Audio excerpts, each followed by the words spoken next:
Hi, Charles. How do? Okay, well, I've got another question. This question is from Andy. Andy from New Jersey. Jersey. Yes. Anyway, Andy says, as a student of fencing, I've become aware of the importance of distance and timing above other things, such as choice of attack. I guess he means... The particular attack. Oh, like, you know, coupe or whatever. That's Yeah. not as important as getting it done at the right And time. he's exactly right about Yeah, that. okay. Now he says, I was wondering if you could say something about timing and tempo and how to break tempo. Thanks from Andy. Great, I'd be delighted to. That's a really good question. Okay. Yeah, that hits to the core of good fencing. Okay, great. Yeah, you bet. We'll do that. Timing and distance and tempo are the heart and core of good fencing. And you can study fencing, and until you get to the place where you can use timing and distance and tempo as part of your methodology, you really haven't arrived as a mature fencer.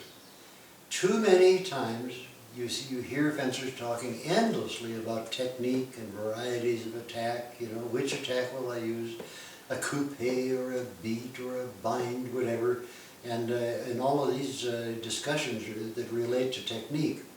And those discussions are valid, but the fact is technique really doesn't have effectiveness or real life in it until you get to the place where you have timing and tempo and distance as a basic consideration. So we'll talk about that a little bit, if I can. It's not easy, and the reason it's not talked about very much is because it is difficult to talk about. My coaches had special language when they talked about timing and distance and tempo. My first coach, Eric Funke, when he talked about timing and tempo, his language was pam, pam, pam, pam. He would say, yeah, it is pam, pam, pam, pam. He said, that's describing fencing action, see. There's a pam, pam, pam. And George Pillar used to say doc, doc, doc, doc, doc, doc, doc, doc, doc, doc, doc, when he talked about it. And I'll try to come up with my own vocabulary in elucidating this. Hopefully it'll be successful. Timing is defined as the correct moment to make an action. It's that simple. If your timing is good in fencing, you don't need very much technique. If your timing is really good, you don't need much beyond a direct attack or a direct riposte. But that's a big order, you know. You've got to have superb timing to do that. So the question is, well, what is the nature of timing? You know, Selberg, what are you talking about? The best time to attack is when your opponent doesn't expect it. When your opponent is unprepared to defend himself. And that moment can actually be engineered or created in the bout. You can lull your opponent to sleep and hit him with a direct action.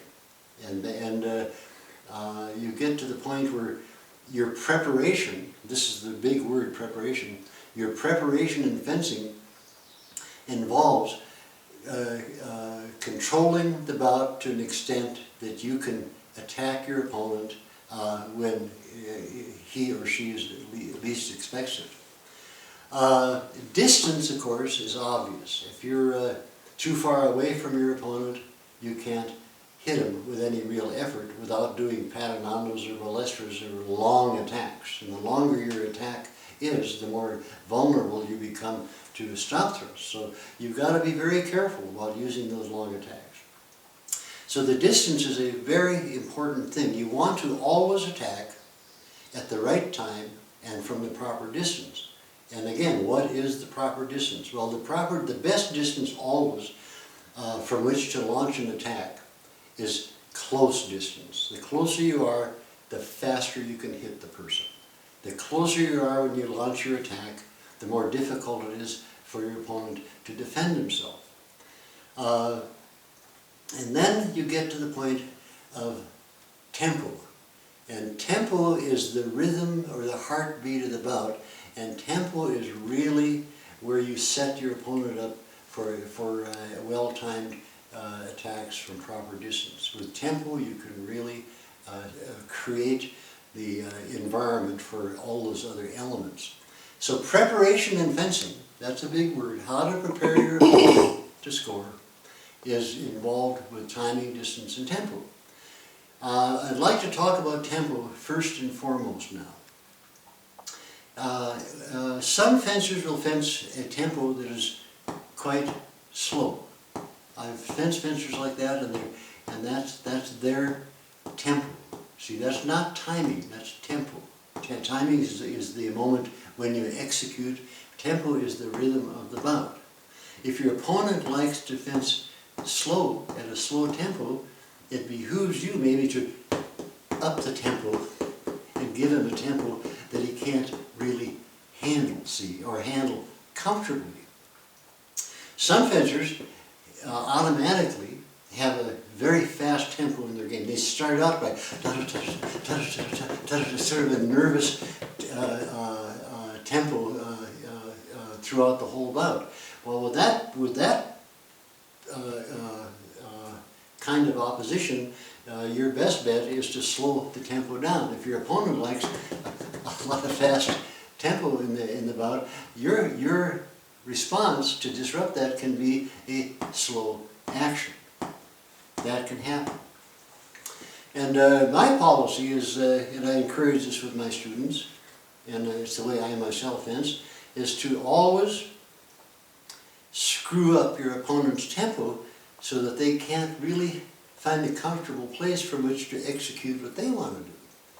So when you're fencing, you have these considerations about the pace of the bout. Hey, hey, hey, hey, hey, that's a pace. Here's another one. Hey, hey, hey, hey, hey, hey, that's another one, hey, hey, hey, hey, and that's another one.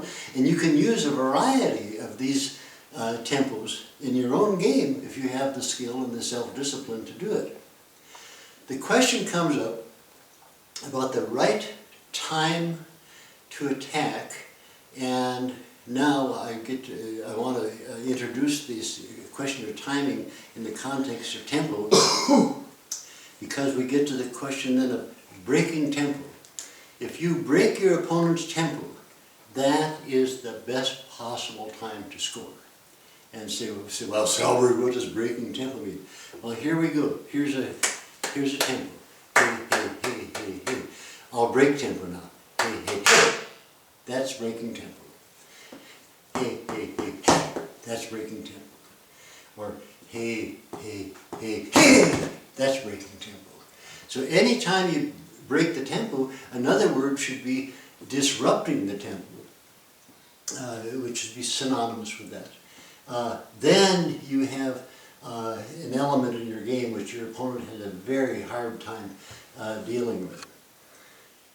If you can control your own tempo to the extent that you can fence a fast tempo, or a slow, easy, rhythmical tempo, and control that at will, you have a superior fencing game, because most people can't do it. Most people fence at their own personal tempo, which is always the same. They're almost boring to fence with, because it's such a rote kind of thing, see. But when you can control your tempo, then it's hey, hey, hey, hey, or hey, hey, hey, hey, hey. So you can go from fast, hey, hey, hey, hey, hey, to slow, or from slow, hey, hey, hey, hey, to fast. And that change that we're talking about is breaking tempo. I think that was the question.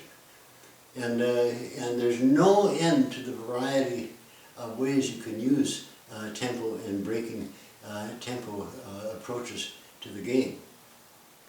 I want to say one last thing on this.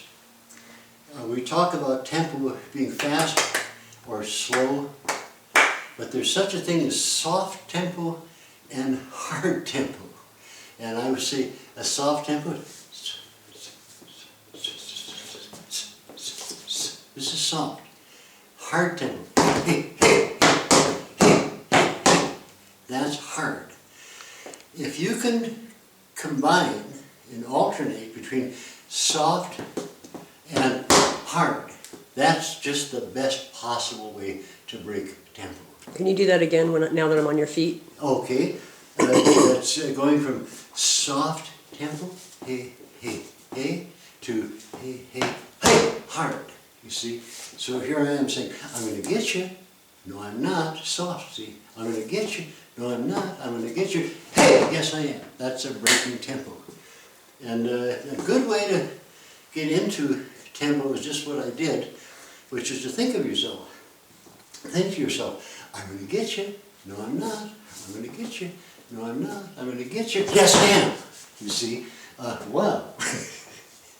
And all fencers do a little bit of this naturally, but when you get to the point where you're conscious of the power of the use of tempo and tempo breaking approaches, that's when your game begins to elevate. If you can break your tempo with real skill, you don't need a lot of technique.